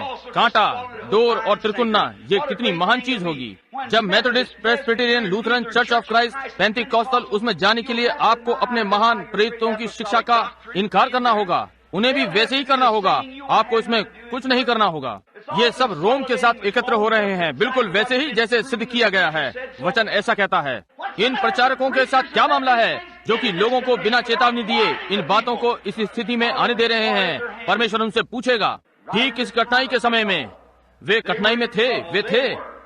इसमें साम्यवाद नहीं आ रहा है। ये एक्यूमेनिकल काउंसिल इन सब पर अधिकार जमाने जा रही है। और स्मरण रखिए, जब आप कहते हैं ये कब घटित हुआ, तब तक देर हो चुकी होगी। आप पशु का चिन्ह ले चुके होंगे, तब आप इसमें होंगे। अच्छा है, आप जहाँ कहीं हैं इससे अभी अलग हो जाएं। जी हाँ श्रीमान, परमेश्वर के राज्य में मोहरबंद हो जाएं। मसीह की देह, मसीह की रहस्यमय देह, पवित्र आत्मा के द्वारा इसमें बपतिस्मा लिया जाता है। इसमें सदस्य नहीं बना जाता, इसमें लिया गया है, इसमें बात की गई है, इसमें अन्य भाषा बोली गई है, इसमें चिल्लाया गया है। आप इसमें पवित्र आत्मा के द्वारा उत्पन्न हुए हैं, ये ठीक बात है, निश्चय ही। अब हम ये देखते हैं कि पीड़ाएं एकदम से आती हैं। ओ, शैतान ने देखा और कहा, ओ ये लोग तो क्रोध से हट गए, ये लोग तो केवल ऊपर नीचे कूद रहे हैं, चिल्ला रहे हैं, एक महान समय बिता रहे हैं। आप समझे क्या, मेरा समय है कि इन्हें डुबा दूं, मैं अब इनके साथ हो जाऊंगा। इसलिए वो पहाड़ के पीछे से उठा और अपनी विषैली फूंक मारने लगा। आश्चर्यक्रम के दिन बीत गए। मैं समझता हूँ कि अंततः ये लोग परेशान हैं। मैं सोचता हूँ कि इनकी एक बुद्धि की परीक्षा होनी चाहिए इससे पहले कि ये विदेश में कार्य को करें। पेंतिकोस्तलो, ओ देखिए, उसकी विषैली श्वास वचन को मार रही है। ओ मैं सोचता हूँ कि ये कुछ और है, मैं विश्वास करता हूँ। देखिए, जैसे नामधारी कलीसियाओं ने किया वैसे ही सीधे पीछे की ओर जा रहे हैं। वे ठीक इसी मार्ग पर चल रहे हैं। वे चलेंगे, ये इसे मार देगा। जिस घड़ी आप इसे संस्थागत करते हैं, ये इसे मार देता है। तदा यही हुआ है, तदा यही होगा। वो फिर कभी नहीं उठेंगे। इतिहास में ऐसा कभी नहीं देखा गया। इस लुदिकिया काल में मसीह कलीसिया से बाहर था, खटखटा रहा था, अंदर आने का यत्न कर रहा है, और वे इसका पक्ष नहीं ले सकते, वे इसे सुन नहीं सकते। अब हम पाते हैं जिस घड़ी में हम रह रहे हैं, कठिनाइयां अंदर आ गई हैं, और तब देखना आरंभ करते हैं कि अब आश्चर्यक्रम नहीं हो रहे हैं जैसा कि वे पहले थे। बीमार घर बीमार वापस जाते हैं। ये परमेश्वर के कारण नहीं, ये लोगों के बीच बेदारी की कमी के कारण। कोई बेदारी नहीं है। वे बैठकर सुनते, घर जाते और कहते हैं, भाई मेरे अनुमान में ये बहुत ही अच्छा था। ओ देखिए, वहाँ वो उत्साह नहीं, वहाँ लोगों में वो चीज नहीं है जो वहाँ होनी चाहिए। मुझे स्मरण है यहाँ अरकानसा में 15 वर्ष पहले जब मेरी छोटी सी सभा वहाँ जॉन्सबोरो में थी, जब 40,000 लोग इसमें उपस्थित होने का यत्न कर रहे थे। नगर में लगभग 15,000 लोग सभा में आए, और वे कपास के ट्रकों के नीचे सोए और सब कुछ, और अपने बीमार बालकों के ऊपर कागज पकड़े रहे केवल भीतर आने के लिए। वे अपने अपने स्थानों में बैठ गए और दिन और रात नहीं हटे, और उनके प्रियजन उनके लिए हैमबर्ग लेने गए और पेय की बोतल, और सारे दिन वहीं डटे रहे। दिन आया और गया, उनके हृदय अग्नि में जल रहे थे। केवल परमेश्वर ने एक छोटा सा कार्य किया था, उनमें आग लग गई थी, और उनमें से सैकड़ों अंदर आए। आज रात्रि वो अब भी वही परमेश्वर है जो कि अब से 15 वर्ष पहले था। आज रात्रि वो वही परमेश्वर है जो कि वो जब उसने स्वर्ग और पृथ्वी बनाए थे। परंतु ये क्या है, हम में पूरा उत्साह था और अपनी संस्थाएं बनाना चाहते थे, और ये और वो बनाना चाहते थे, कुछ महान और दिखावटी जो जॉनसस के मुकाबले पर हो, मेथोडिस्ट, बैप्टिस्ट के, प्रेस्बिटेरियन के। आप उन्हीं में से नहीं हैं। नहीं, आप नहीं हैं। वे नामधारी लोग हैं जो कि ठीक हैं, उनके विरुद्ध कुछ नहीं। उनमें बहुत से अच्छे मसीह हैं, परंतु आपको अविश्वासी लोगों के साथ संबंध नहीं रखना चाहिए। लोग जो उसकी सामर्थ्य का इनकार करते हैं, आप उनका पक्ष न लें। आप जानते हैं कि इसकी परेशानी ये है कि आप कलीसिया में हॉलीवुड लाना चाहते हैं, समझे? आप अपने भवन को सुंदर बनाने का यत्न कर रहे हैं। आप अपने नामधारी कलीसिया को इतना बड़ा बनाना चाहते हैं कि जब तक वो लोगों का ध्यान आकर्षित न कर ले, हम उनकी ओर नहीं जाना चाहते, हम उन्हें अपनी ओर करना चाहते हैं। हर चीज चमकने वाली, स्मरण रखें, हॉलीवुड संसारिकता के साथ चमकता है, जबकि सुसमाचार नम्रता में दमकता है। चमकने और दमकने में बहुत भिन्नता है। सुसमाचार नम्रता में दमकता है और कोमलता में, छोटेपन में और सामर्थ्य में है, जबकि हॉलीवुड चमकता है और हर कोई शोर और हल्ला मचा रहा है और उसमें जा रहा है। देखिए, हमें उसकी आवश्यकता नहीं है, हम ऐसी ज्योति जीना चाहते हैं। उसने कहा, तुम पृथ्वी के नमक हो, यदि नमक अपना स्वाद खो दे, ये उसकी सामर्थ्य सुसमाचार में है। हमारी कलीसियाओं में कुछ हलचल होनी चाहिए ताकि मेथोडिस्ट, बैप्टिस्ट, प्रेस्बिटेरियन और वे सब यहाँ आने की इच्छा करें। हमें नमकीन होना चाहिए। नमक प्यास जगाता है, प्यास जगाता है। नमक नमकीन है। यदि ये संपर्क में आता है, इसे संपर्क में आना है। और हम पाते हैं कि हमारा महान आवेश मेथोडिस्ट और बैप्टिस्ट के साथ तुलना करने में यत्न में है। उनकी बड़ी बड़ी इमारतें और बड़े बड़े स्थानों और अच्छे शानदार लोग और बड़े विद्यालय और बड़े कॉलेज और हर चीज इस प्रकार की। हम आवेश में आ गए हैं और परेशानी अंदर आ गई है, और पवित्र वचन वाला मस्तिष्क चारों ओर देखता है और कहता है, यहाँ 1 मिनट रुको, यहाँ क्या हम तब एक्यूमेनिक काउंसिल में जा रहे हैं? क्या हमारे सारे झुंड इसमें जा रहे हैं? निश्चय ही आप जा रहे हैं, ये बिल्कुल ठीक बात है। आप ध्यान दें और देखें कि हम नहीं जा रहे हैं। बाइबल कहती है तुम जाओगे 100%, और यीशु मसीह बाहर होगा। चांद ने स्वयं को काला कर लिया। इससे पहले कि पोप, जब सबसे पहला वाला पोप रोम गया, उस रात्रि आपको आकाश में चिन्ह दिखाया गया, बिना पहले से बताए ये हुआ कैसे प्रभु इन दिनों में शानदार कार्य कर रहा है। जब अंधकार की इस महान घड़ी में जब वे वहाँ थे तो हवा आई, जीने की सारी आशा जाती रही। यदि आपकी नामधारी कलीसिया एक्यूमेनिक काउंसिल में जाती है तो आप क्या करने जा रहे हैं? उन सब हमारी बड़ी चीजों का क्या होने जा रहा है जो हमने यहाँ इस पृथ्वी पर बनाई है? अंतिम आशा समाप्त हो गई है। परंतु आप जानते हैं, जैसे ही वे चिल्लाने को थे, सारी आशाएं जा चुकी थीं, वे बच नहीं सकते थे, और यकायक उन्होंने उसे पानी पर चलकर आते हुए देखा। अंधकार की घड़ी में वो चलता हुआ आया। आप जानते हैं क्या, जब उसने उन्हें छोड़ा था, वो जानता था कि ये घटित होने जा रहा है, इसलिए वो सबसे ऊंचे पहाड़ पर चढ़ गया जो कि उस स्थान में था। जितना आप ऊंचे पर जाएंगे उतना ही आगे का आप देखेंगे। आप जानते हैं, वो ऊपर चढ़ गया ताकि वो उन पर दृष्टि रख सके, और वो जानता था कि ये आ रहा है, और उसने इस दिन के लिए यहाँ होने के लिए भविष्यवाणी की है। जैसा सादोम के दिनों में था, ऐसा ही मनुष्य के पुत्र के आने के दिनों में होगा। जब मनुष्य का पुत्र प्रकट हो रहा था, तभी पुत्र ने प्रकट होना था। ये दुष्ट और व्यभिचारी पीढ़ी चिन्ह ढूंढेगी। इसका एक चिन्ह होगा, ये इसे ऐसे ही अस्वीकार करेगी जैसा उन्होंने तब किया, परंतु ये पुनरुत्थान का चिन्ह होगा। वो अब भी जीवित है, वैसे ही कर रहा है जैसे पहले किया था। इस महान घड़ी में हम पाते हैं, वे सारे चेले निराशा में थे। वो ऊंचे पर चढ़ा ताकि उन सब पर दृष्टि रख सके। वो वहाँ पहाड़ पर बैठा हुआ उन्हें देख रहा था, और अब इस बार वो पहाड़ पर नहीं चढ़ा, परंतु वो कब्र में से उठा और हवा में से उठता हुआ चांद सितारों के ऊपर, जब तक वो इतना ऊंचा नहीं चढ़ गया कि नीचे झुककर स्वर्ग को देखे। वहाँ वो ऊंचे पर बैठ गया। अब उसकी आंख गौरैया पर है, और मैं जानता हूँ वो हमें देख रहा है, वो देख रहा है। और ठीक यहाँ अंधकार की घड़ी में, जबकि सब कलीसियाएं महान योजनाओं में जा रही हैं, और उनके पास ये और वो योजनाएं हैं, बाकी कलीसियाओं की तरह योजनाबद्ध कर दिया गया है, वे नामधारी कलीसियाएं। और क्या घटित हुआ इस अंधकार की घड़ी में, जब तक कि वास्तविक आत्मा से भरे हुए लोग आश्चर्यचकित हैं कि क्या घटित होने जा रहा है। मेरे बालकों को देखो, पुरुष कहता है मेरी पत्नी को देखो, इसे देखो। और वे रविवार या बुधवार रात्रि की प्रार्थना सभा जल्दी छोड़ देते हैं ताकि वो जाकर लूसी हम तुझसे प्रेम करते हैं देख सकें, या ऐसा ही कुछ टेलीविजन पर। परमेश्वर के प्रेम से अधिक संसार के प्रेमी, उनके समान हाव भाव। उस दिन मैंने एक महिला को बताया, उसने अपने कपड़े इतने तंग पहन रखे थे। मैंने कहा, बहन ये कपड़े बहुत तंग हैं। मुझे आपको ये बताना अच्छा नहीं लगता, परंतु ये ऐसा ही है। आप मसीही हैं और आप ठोकर बनेंगी। उसने कहा, देखिए भाई मैडम, क्या आपको मालूम है? उसने कहा, वे इसी प्रकार के बनाते हैं। मैंने कहा, वे अब भी सामान बेचते हैं और उनके पास सिलाई मशीन है, कोई बहाना नहीं है। जी हाँ, सुनिए मेरे प्रिय मित्र, मैं आपको कुछ बता दूं, आपको लेकर नहीं श्रीमान, मैं आपको यातना की स्थिति से बाहर रखना चाहता हूँ। जब तक वो आत्मा आप पर है, आप ये करने जा रहे हैं, ये ठीक बात है। आपको इससे बाहर उत्पन्न होना है। इस टिप्पणी पर आप स्वयं ही चुनाव कर सकते हैं, परंतु मैं आपको कुछ बता दूं। देखिए, जो आपका हृदय है वहाँ पर आपका खजाना भी है। मैं आपको बता दूं, हो सकता है आप अपने पति के लिए कुमुदनी के समान निर्मल हों, युवा लड़की अपने लड़के मित्र के लिए, परंतु एक दिन परमेश्वर व्यभिचार करने के लिए आपसे प्रश्न करेगा। जब आप इस प्रकार के वस्त्र पहनती हैं तो आप दोषी हैं। यीशु ने कहा, जो कोई भी किसी स्त्री पर कुदृष्टि डाले, वो उसके साथ अपने हृदय में व्यभिचार कर चुका। और जब उस पुरुष को उत्तर देना होगा, उस पापी को आपको देखकर व्यभिचार करने के लिए किसने स्वयं को उसके सामने उपस्थित किया? तुम पेंटिकॉस्टल स्त्री हो, इस पर सोचो। आपके लिए लज्जा की बात है, समझे? आपके लिए लज्जा की बात है। मैं आपसे प्रेम करता हूँ, इसी कारण मैं ये कह रहा हूँ। प्रेम सुधारात्मक होता है। हम एक महान बदतमीजी पर हैं, एक महान परिधान की बदतमीजी। ये संसार के चलन के समान है। उसने कहा, संसार और उसकी वस्तुओं से प्रेम न रखो। यदि तुम करते हो तो परमेश्वर का प्रेम तुम में है ही नहीं।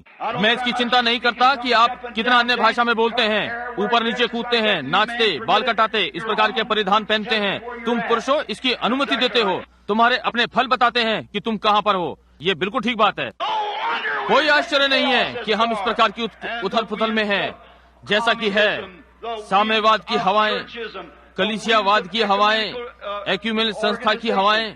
ये मिलने का समय है, एक होने का समय है। यूनियनें मजदूरों को जोड़ रही हैं, इस विषय में झगड़ा कर रही हैं। राष्ट्रों का राष्ट्रमंडल वे जुड़ रहे हैं, गिरजे या कलीसियाएं आपस में जुड़ रहे हैं। ये सब क्या दर्शा रहा है?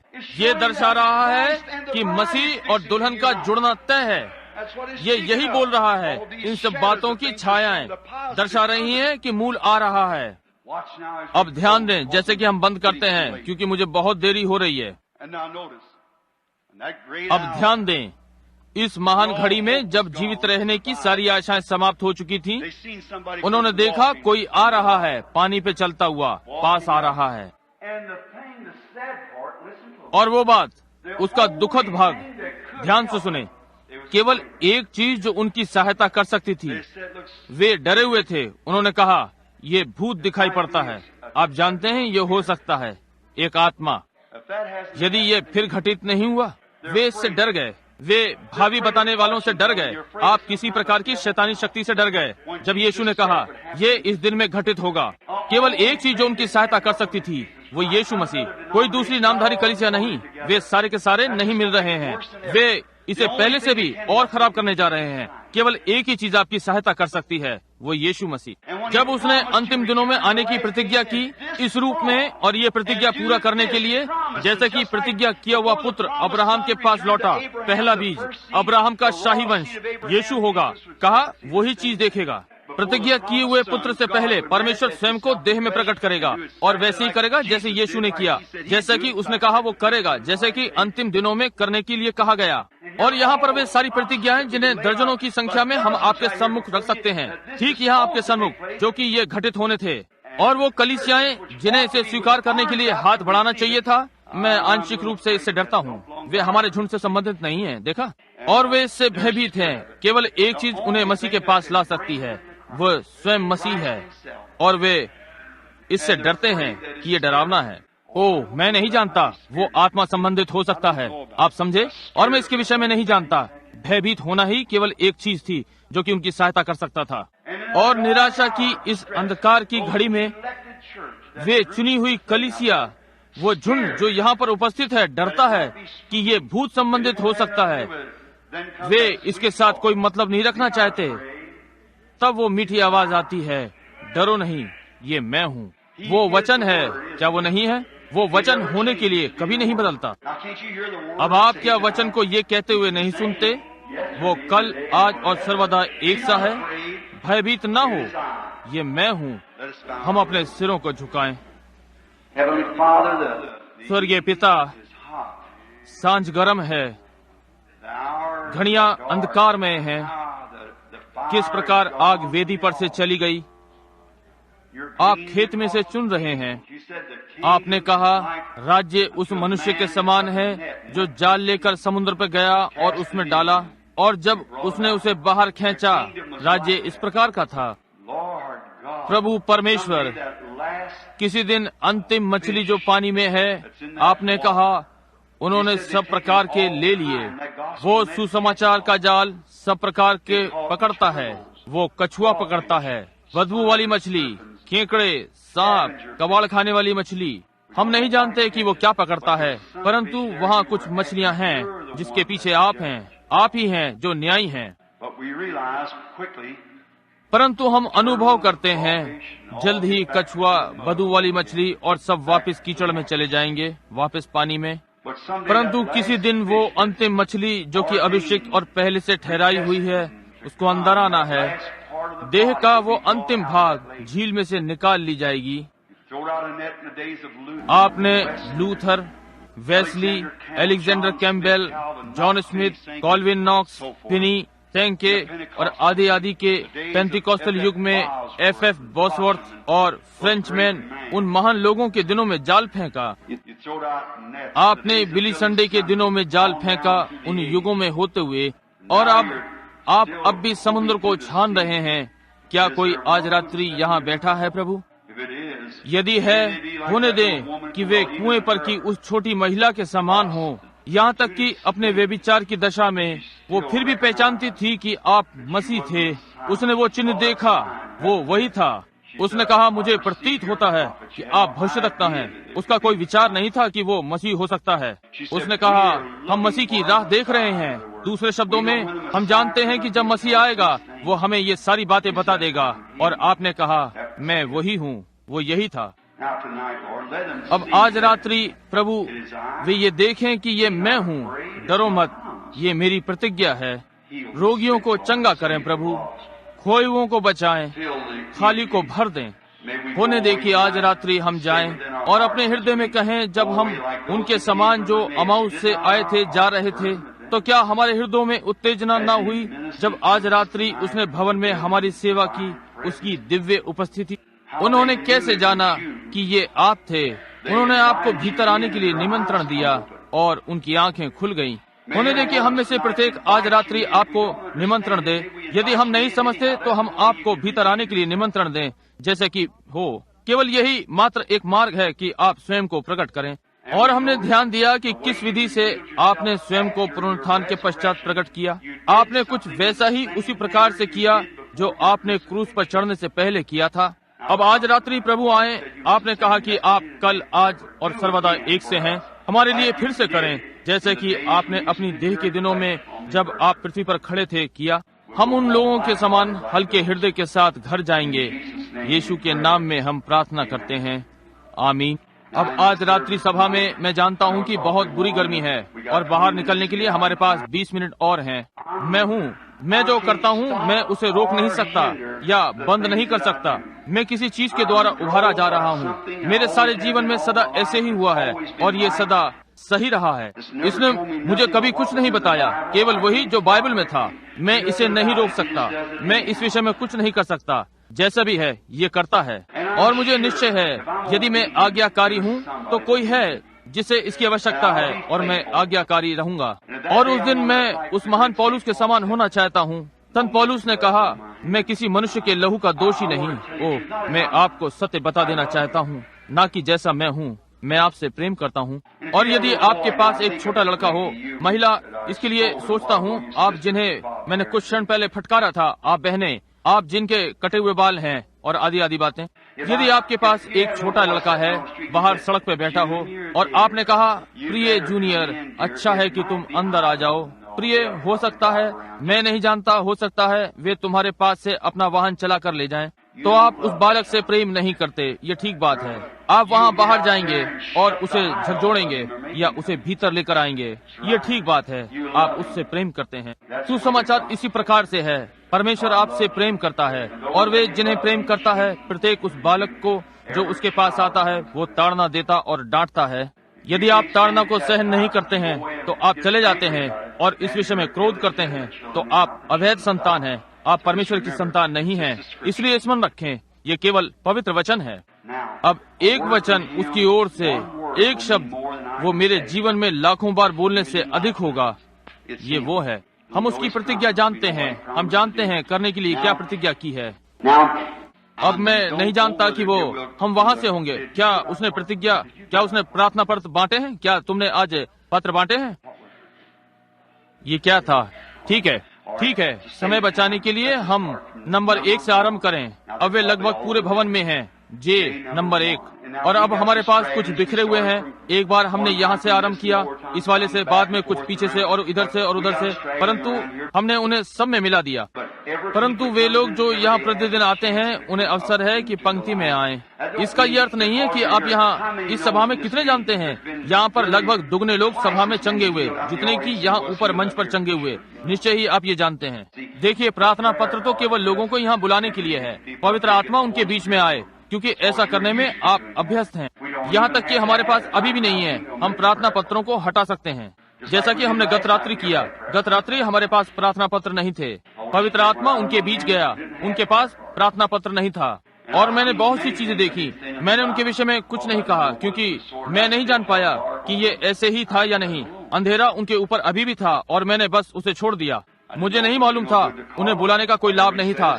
जो कुछ भी वो कहता है ठीक है, इसलिए सुनिए कि वो क्या कहता है। अब आपने क्या बताया कि वो जे था? जे नंबर 1, जे नंबर 1। किसके पास ये प्रार्थना पत्र है? हाथ उठाएं। पुत्र, तुम गलती कर रहे हो। कोई और? ओ, मुझे खेद है। ओ, पीछे पीछे दीवार के साथ। महिला, आप यहाँ आ जाएं। वो लड़का अभी अभी उन प्रार्थना पत्रों को लाया है। भाई बॉर्डर्स या बिली, एक या कभी कभी दोनों उन प्रार्थना पत्रों को लोगों के सामने मिला देते हैं और तब आपको कार्ड देते हैं जो भी आप चाहते हैं। हम नहीं जानते, वो तो केवल ये वाला 5 नंबर पा सकता है, वो 7 नंबर पा सकता है, ये वाला 15 पा सकता है और वो 95, और हम नहीं जानते। और तब जब मैं आता हूँ जहाँ से मेरे हृदय में आता है, मैं वहीं से पुकारता हूँ। इससे कोई मतलब नहीं कि ये कहाँ है। मैं बस यदि मैं कहता हूँ, कभी कभी मैं गिनता हूँ कि एक पंक्ति में कितने हैं, एक पंक्ति में बांट देता हूँ और उत्तर पाता हूँ, समझे? और तब यदि मैं नहीं करता, क्यों? मैं केवल जो कुछ भी मेरे मस्तिष्क में पहले आता है मैं बुलाता हूँ। Number 1, J, number 2, number 2, number 3, number 4, number 5, number 6, 7, 8, 9, 10। देखिए, उन्हें आने दीजिए। देखिए, 1, 2, 3, 4, 5, 6, 7, 8, 9, 10। ये अच्छा है। इसी प्रकार से आए। रुकिए, एक दूसरी ओर चला गया। मैं 1, 2, 3, 4, 5, 6, 7, 8, 9। ये ठीक है। अब यहाँ ये 10 है। ठीक है। 11, 12, 13, 14, 15। ये 5 और हैं। 1, 2, 3, 4, 5। ठीक है, ये ठीक है। 16, 17, 18, 19, 20। 1, 2, 3, 4। मैं केवल 4 देखता हूँ।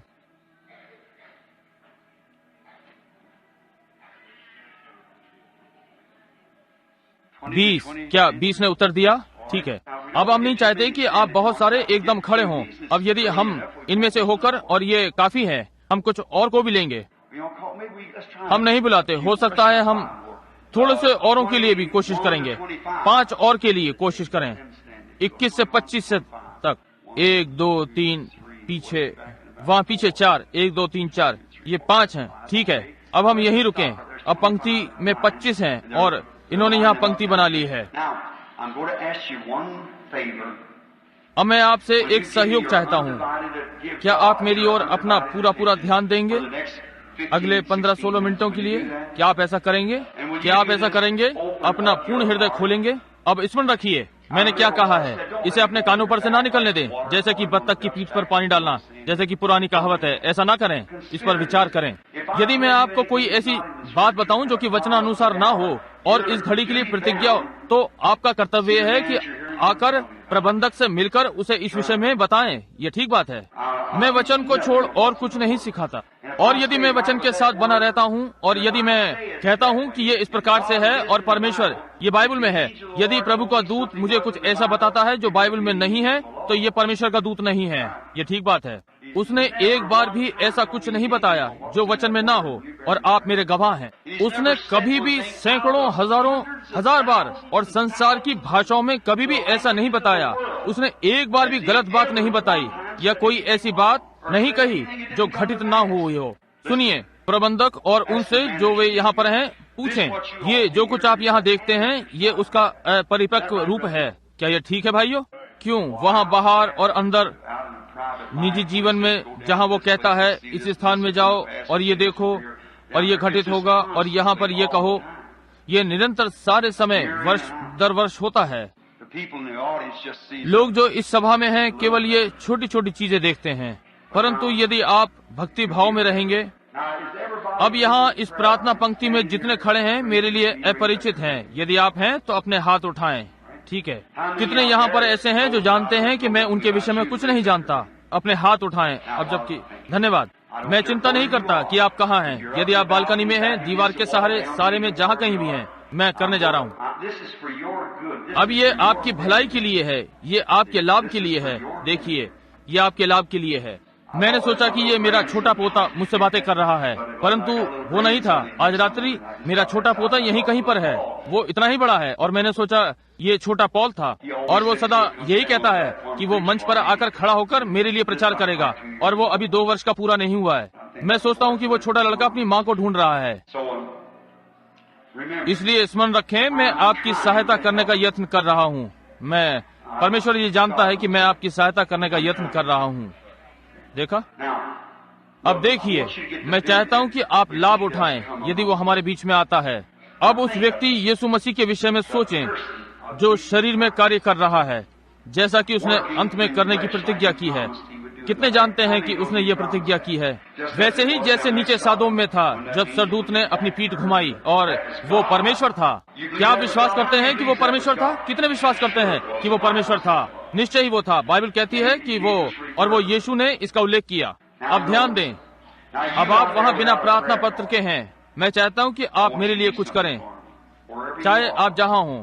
अब स्मरण रखें, ये बातें ध्यान दें, ये आपको बताती हैं कि आप चंगे हो गए हैं, या जो मैं आपको करने के लिए बताता हूँ। ध्यान दें, ये क्या कहता है।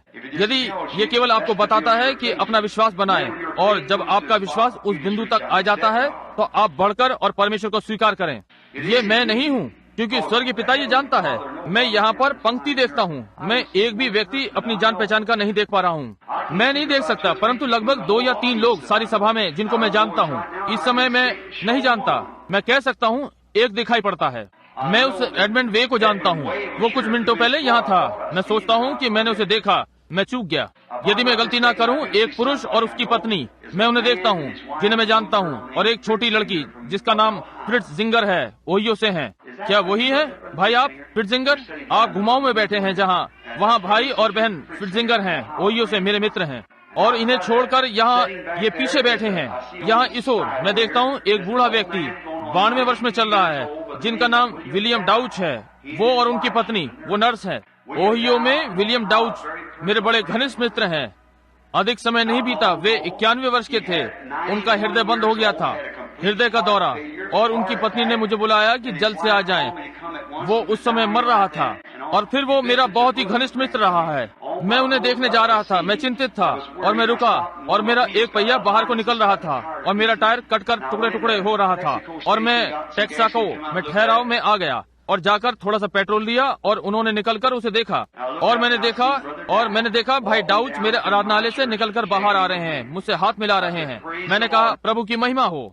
और मैंने पीछे इस ओर देखा, और यहाँ वो सड़क पर आ रहे हैं और मुझसे हाथ मिलाया। मैं उनके पास गया, मैं उसके डॉक्टर से मिला, एक युवा यहूदी या अधेड़ आयु का व्यक्ति, यहूदी पुरुष। और मैंने कहा डॉक्टर उसके विषय में क्या है? कहा कि उसमें लड़ने का अवसर भी नहीं है, कहा कि वो ऑक्सीजन पर है, कहा वो वहीं मर जाएगा। उसने कहा याद रखें वो 91 वर्ष का है। मैंने कहा जी हाँ श्रीमान। कहा हृदय पूरी तरह से असफल है, कुछ नहीं किया जा सकता। कहा कि ये जाने का समय है। और मैंने कहा जी हाँ श्रीमान, परंतु वो नहीं जा रहा है, बस यही बात है।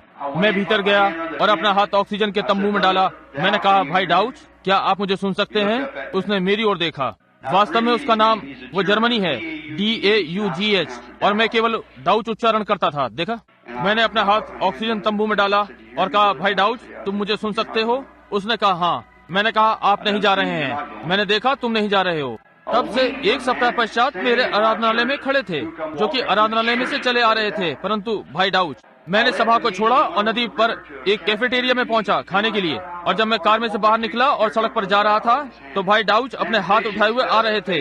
वे दर्शन कभी भी असफल नहीं होते। और वो व्यक्ति 91 वर्ष का और कैलिफोर्निया की प्रत्येक सभा में होता है। भाई डाउट, क्या आप अपना हाथ उठाएंगे कि कहाँ बैठे हैं, ताकि लोग देख सकें कि अब एक वास्तविक सिपाही यहाँ ठीक यहाँ बैठे हैं। देखा, 91 वर्ष बूढ़े और प्रत्येक सभा में आते हैं। जब मैं यहाँ आराधनालय में होता हूँ तो वो प्रतिदिन सैकड़ों मील कार चलाकर मुझे उपदेश देते हुए सुनने आते हैं और वापस जाते हैं। परमेश्वर, सांझ के समय उजियाला होगा। उस दिन मैंने कहा, मैं उनसे बातें कर रहा था, मैंने कहा भाई डाउच, मैं आपके लिए क्या कर सकता हूँ? भाई ब्रैनम, एक निवेदन है, जब वो आता है तो मैं उसके साथ जाना चाहता हूँ। कहा चिंता मत कीजिए, ये सुरक्षित है, निश्चय ही। वो व्यक्ति अंदर आया, बपतिस्मा लिया, वो अंदर आकर और पवित्र आत्मा का बपतिस्मा पाया और सब कुछ। मसीह एक बढ़िया सेवक। अब मैं प्रत्येक से कहना चाहता हूँ कि वास्तविक भक्ति भाव में आप इस ओर देखें और प्रार्थना करें। अब यहाँ पर कितने शिक्षक जानते हैं कि वो महायाजक है इस समय, जिसे हम अपनी दुर्बलताओं के साथ छू सकते हैं। देखिए, यदि वो कल, आज और सर्वदा एक सा है और वो वही महायाजक है, तो वो उसी प्रकार कार्य करेगा। केवल वो, उसकी देह वहाँ है परमेश्वर के सिंहासन पर। कितने ये बात जानते हैं कि यीशु की देह वहाँ सिंहासन पर है, परंतु वो हमारी देह को अपने प्रगटीकरण के लिए प्रयोग करता है, जैसा कि उसने करने की प्रतिज्ञा की है। जो काम मैं करता हूँ तुम भी करोगे। मैं आपसे कहने जा रहा हूँ कि शांत बैठें, आदर सहित देखें, प्रार्थना करें। अब स्वर्गीय पिता, मैंने पूरा यत्न किया है कि जितना भक्ति भाव में मैं इस विषय में हो सकता हूँ हो जाऊं। अब प्रभु आपकी ओर से केवल एक शब्द, और तब होने दे कि एक छोटा सा धीमा सा शब्द इस सभा में आए और कहे, ये मैं हूँ, डरो नहीं। पिता इसे ग्रहण करें। और मैं स्वयं को इस संदेश के साथ जो आज रात प्रचारा गया, तेरे पुष्ट किए हुए वचन के साथ समर्पित करता हूँ। आपको ये नहीं करना है, परंतु आप करेंगे या आप करते हैं, क्योंकि आपने ये प्रतिज्ञा दी है। मैं प्रार्थना करता हूँ आप इसे यीशु के नाम में ग्रहण करेंगे। आमीन। और प्रत्येक वास्तविक आदर भाव बिल्कुल भक्तिपूर्ण भाव में रहे। आप कैसे हैं? अब जैसे हम आगे बढ़ते हैं, मैं आपको वचन दूंगा यदि प्रभु करता है। मैं नहीं जानता, परंतु और मैं इस प्रकार से प्रचार कर रहा था। देखा, ये एक प्रकार का अभिषेक है, ये दूसरे प्रकार का अभिषेक है। ये केवल आशीष थी, ये एक बात थी जो आप में से जीवन ले लेता है। अब ये महिला यहाँ खड़ी है, मैंने इसे अपने जीवन में कभी नहीं देखा। क्या हम अपरिचित हैं? मैं विश्वास करता हूँ कि थोड़ी देर पहले आपने कहा कि मैं आपको नहीं जानता। परमेश्वर आपको जानता है, वो मुझे जानता है। क्या आप जानती हैं कि हम यहाँ पर किस लिए खड़े हैं? हमें न्याय के दिन इसके लिए उत्तर देना होगा। आपको ये मालूम है? आप जानती हैं कि अब हम क्या करते हैं? परमेश्वर हम में से इसके लिए वहाँ उत्तर मांगेगा। मैंने ये किसी उद्देश्य के लिए कहा है। अब यदि प्रभु यीशु मुझ पर ये प्रकट कर देगा कि आप क्या कर रही हैं, आपके विचारों में क्या है, या कुछ इस प्रकार का, तो क्या आप विश्वास करेंगी? आपको इसका विश्वास करना होगा। क्या आप नहीं करेंगी? क्या आप लोग जो सभा में हैं इसका विश्वास करेंगे? अब हम वैसे ही खड़े हैं जैसे वो स्त्री कुएं पर थी, और हमारा प्रभु एक पुरुष और एक महिला पहली बार मिल रहे हैं। समझे? हम यहाँ मिल रहे हैं, जैसे ये संत यूहन्ना 4 अध्याय। अब पवित्र आत्मा कहेगा, यदि आप यहाँ किसी और के लिए हैं, यदि आप रोगी हैं, यदि ये घरेलू समस्या, यदि ये आर्थिक समस्या, जो भी है, मेरा कोई विचार नहीं है, परंतु वो करता है। परंतु वो आपके हृदय के विचारों को जांच लेता है। वो वचन है। मैं नहीं कर सकता, मैं मनुष्य हूँ। आप थोड़ी सी परेशान हैं, यही कारण है कि मैं ये कर रहा हूँ। आप समझी?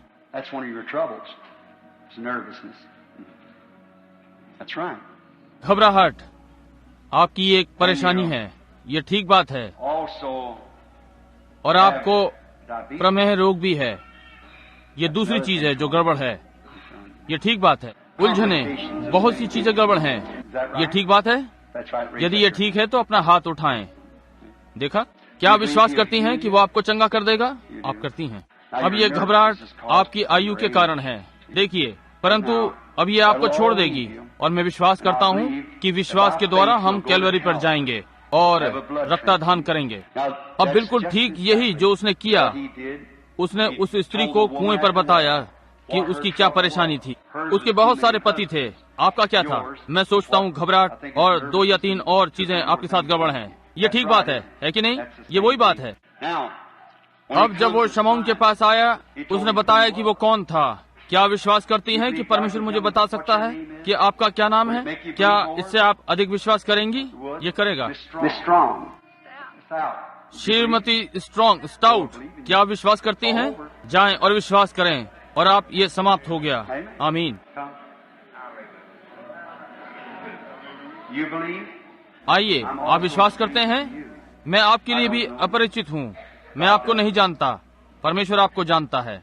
क्या विश्वास करते हैं कि वो मुझ पर प्रकट कर सकता है कि आपकी क्या परेशानी है? और यदि वो करता है तब प्रभु परमेश्वर धन्य है। क्या ये सत्य है? अब चिंता नहीं करनी है। ये वो है जो आप अनुभव कर रही हैं, वो ठीक है।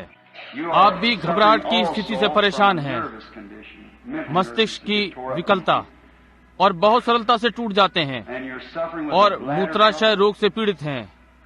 कलेजे में भी कुछ गड़बड़ है, और आप में अरक्तता, एनीमिया है। ये ठीक बात है। आप में कुछ है, ये मनुष्य यहाँ प्रकट हो रहा है। क्या विश्वास करती हैं कि परमेश्वर आपको चंगा कर सकता है? आपके पति को भी चंगा और स्वस्थ करता है। आप सोचती हैं कि पेट की बीमारी छोड़ देगी और वो चंगा हो जाएगा? वो इसी से पीड़ित है। जाकर अपना हाथ उस पर रखें और उसे ऐसा ही बताएं, वो बीमारी उसे छोड़ देगी। मैं आपसे अपरिचित हूँ। प्रभु यीशु हम दोनों को जानता है। क्या वो नहीं जानता? क्या विश्वास करते हैं कि परमेश्वर आपको चंगा कर सकता है?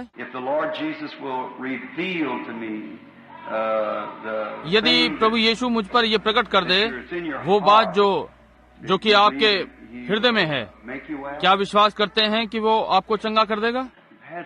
आपको कुछ परेशानी थी, आपके पित्ते में गड़बड़ी थी, एक बात, और दूसरी बात, इसके कारण पित्ता फोड़े की स्थिति में हो गया है, परंतु ये वो है जो आपके डॉक्टर ने आपको बताया है। अब दूसरी बात, वे इसकी शल्य चिकित्सा करना चाहते हैं। ये बिल्कुल ठीक है। क्या ये ठीक है ना? अब क्या आप विश्वास करते हैं कि वो इसे हटा सकता है? आप सोचते हैं कि आपका विश्वास उसमें है? अब आप देखिए, ये मैं नहीं कर रहा हूँ। आप विश्वास करते हैं? ठीक है, जाएं, और जैसा आपने विश्वास किया वैसे ही आपके साथ हो। मैं समझता हूँ कि हम दोनों एक दूसरे के लिए अपरिचित हैं। प्रभु परमेश्वर हम दोनों को जानता है। क्या विश्वास करती हैं कि वो इस योग्य है कि मुझ पर ऐसी बातें प्रकट कर सकता है जिससे आपकी सहायता हो? आप विश्वास करती हैं कि वो करेगा? मैं कह रहा हूँ निश्चय ही। ये बहुत अच्छा है, ये बहुत अच्छा है। अब आप में बहुत सी बातें गड़बड़ हैं, बहुत सी उलझने और बातें, और जैसे कि खांसी, आप इस पर काबू नहीं पा रहे हैं और आप वास्तव में घबराए हुए हैं, और ये ठीक बात है। आपके हृदय पर एक बोझ भी है। ये बोझ किसी के लिए है जो कि आपका पुत्र है, और उसकी एक कोई घरेलू परेशानी है। वो और उसकी पत्नी हमेशा विवाद करते रहते हैं, चल रहा है, और ये बोझ आप पर है। ये ठीक बात है। अब आप अपने पूर्ण हृदय से विश्वास करते हैं और ये सब साफ हो गया है और चला गया है। अब आप विश्वास करें। प्रभु आपको आशीष दे। श्रीमान, आप कैसे हैं? मैं आपसे अपरिचित हूँ और आप मुझसे अपरिचित हैं, और अब ये आरंभ हुआ। अब जो दर्शन में देखता हूँ, ऐसा प्रतीत होता है कि सारा घर ज्योतिमय हो गया है। एक प्रकार का चक्रवात चारों ओर घूम रहा है, समझे? परंतु क्या विश्वास करते हैं कि प्रभु यीशु मुझ पर प्रकट कर सकता है कि आप यहाँ किस लिए खड़े हैं? आप विश्वास करते हैं कि वो करेगा? मैं भी ये विश्वास करता हूँ। मैं केवल आपसे बातें कर रहा हूँ कि आपकी आत्मा से संपर्क स्थापित करूँ। मैं ठीक इसलिए कर रहा हूँ। देखिए, मैं आपको नहीं जानता, इसलिए मुझे छोड़, ये कुछ और है जो कर रहा है। मुझे स्वयं को अपने से पूर्णतः अलग करना होता है। ये वो स्वयं करता है, आप समझे? अब एक चीज जिससे कि आप भयानक रूप से पीड़ित हैं, वो घबराहट की स्थिति है, और ये घबराहट की स्थिति कुछ समय के लिए होती है। ये ठीक बात है। और ये घबराहट की स्थिति आपके उच्च रक्तचाप के कारण भी है, और आपको एक झटका लगा था। यही है। देखिए, या तो आप प्रचारक रहे हैं या प्रचारक हैं। अब आप प्रचारक हैं। मैंने आपको प्रचार मंच पर खड़े देखा। तो फिर परमेश्वर पे विश्वास करें और ये घबराहट आपको छोड़ देगी। वे सारे सेवक जिन्हें ये है, आप चंगे हो जाएंगे। अपने प्रचार मंच पर वापस जाएं, परमेश्वर की आज्ञा माने और वचन के साथ, यीशु मसीह के साथ स्थिर रहें। आप विश्वास करते हैं कि आपके पीठ का दर्द जब आप कुर्सी पर बैठे थे चला गया? क्या आप इसका विश्वास करते हैं? ठीक है श्रीमान, तो फिर आप आगे बढ़ते जाएं, कहते रहें, धन्यवाद प्रभु। आइए महिला, आप कैसी हैं? आप विश्वास करती हैं कि मैं उसका दास हूँ? ठीक है। क्या विश्वास करती हैं कि वो महिला वाली परेशानी, स्त्री रोग, आपको छोड़ने जा रहा है? क्या आप करती हैं? तो फिर आगे बढ़िए, कहें, प्रभु आपका धन्यवाद हो। गुर्दे का रोग, पीठ का कष्ट, आपकी पीठ में, क्या विश्वास करते हैं कि परमेश्वर आपको चंगा करेगा और आपको इससे चंगा करेगा? आप विश्वास करते हैं कि वो आपको ठीक कर देगा? ठीक है, अपने मार्ग पे बढ़ जाएं। आइए महिला, मैं आपसे अपरिचित हूँ। यदि मैं आपसे कुछ भी ना कहूँ तो क्या आप विश्वास करेंगे कि परमेश्वर की उपस्थिति यहाँ पर है कि आपको चंगा करे? आप करेंगे। ठीक है, यदि आप करती हैं तो आपके पेट का कष्ट, मैंने आपको पहले कह दिया, देखिए ये चला गया। देखिए मैंने आपको बता दिया। आप कैसे हैं श्रीमान? परमेश्वर हृदय में निवास करता है और आपका हृदय यहाँ बहुत ही हाल में दर्शा रहा है, खराब है। क्या विश्वास करते हैं कि वो उसे ठीक कर देगा? अपने मार्ग पर विश्वास करते हुए जाएं। परमेश्वर आपको आशीष दे। आप विश्वास करते हैं वो इसे ठीक कर देगा। आप घबराए हुए हैं क्योंकि आपको भी पेट का कष्ट है, आंतों का फोड़ा खाने के बाद ये आपको परेशान करता है। आप विश्वास करते हैं कि ये सब चला गया है? जाइए अपने खाने के लिए कुछ लीजिए। उठना आपके लिए कठिन है, पीठ का दर्द आपको बहुत परेशान कर रहा है। यदि आप विश्वास करें तो ये आपको परेशान नहीं करेगा। क्या आप करेंगी? ठीक है, जाइए और प्रभु यीशु आपको पूरी तरह से चंगा करे। आप किस लिए परेशान हैं? केवल ये कहते हुए जाएं, अब मैं और परेशान नहीं होऊंगा, और आप नहीं होंगे। जाइए और विश्वास कीजिए, ये ठीक है श्रीमान। आइए महिला। अब इथोपियन स्त्री और श्वेत व्यक्ति बिल्कुल वैसे ही जैसे कि वो उस दिन मिला यीशु। उनके बीच में अलगाव था जैसे कि दक्षिण में हुआ करता था, परंतु अब हम में नहीं है। यीशु ये लोग जाने कि सब लोग परमेश्वर के लोग हैं, उनमें कोई भिन्नता नहीं है। देखिए, चाहे वो यहूदी या सामरी थी। अब यदि परमेश्वर आपकी सहायता न करे तो बहुत जल्द ही जोड़ों का दर्द आपको अपाहिज कर देगा। परंतु क्या आप विश्वास करती हैं कि वो आपकी सहायता करने वाला है, आपको चंगा करेगा? जैसे कि महिला ने किया। अपने मार्ग पर जाएं और अपने लोगों को बताएं कि परमेश्वर ने आपके लिए कितने महान कार्य किए हैं। ठीक है। अब वहाँ शल्य चिकित्सक तेजी से चाकू निकालता है। एक मिनट, ये वो स्त्री नहीं थी। अब एक क्षण रुकें। अब हर कोई आदर भाव में रहे। क्या शैतान कुछ करने का प्रयास कर रहा है?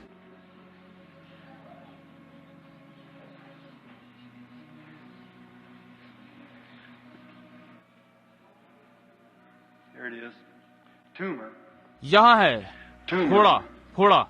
आप दोनों को, ये ठीक बात है, आपको फोड़ा है, उस महिला को फोड़ा है, और ये शैतान सहायता के लिए चिल्ला रहा है एक दूसरे में से। परंतु पवित्र आत्मा भी चिल्ला रहा है। आप किस पर विश्वास करने जा रहे हैं? ठीक है, महिला चारपाई से खड़ी हो जाएं, उस रोगी खटोले में से उठ जाएं, उसमें से निकलें और विश्वास करें। जाइए, अब उस पर विश्वास करें। आमीन। क्या विश्वास करते हैं? सारी बातें संभव हैं। क्या विश्वास करते हैं? आप जो सभा में हैं, आप इस विषय में क्या सोचते हैं? आइए, अब हम अपने अपने पैरों पर खड़े हो जाएं। ये करने का सही समय है। हर व्यक्ति, परमेश्वर आपको आशीष दे। इस समय हर व्यक्ति अपने पैरों पर खड़ा हो, परमेश्वर की महिमा करे, अपने हाथ उठाए। धन्यवाद प्रभु यीशु, हम आपकी महानता के लिए आपकी महिमा करते हैं और रोगियों की चंगाई के लिए।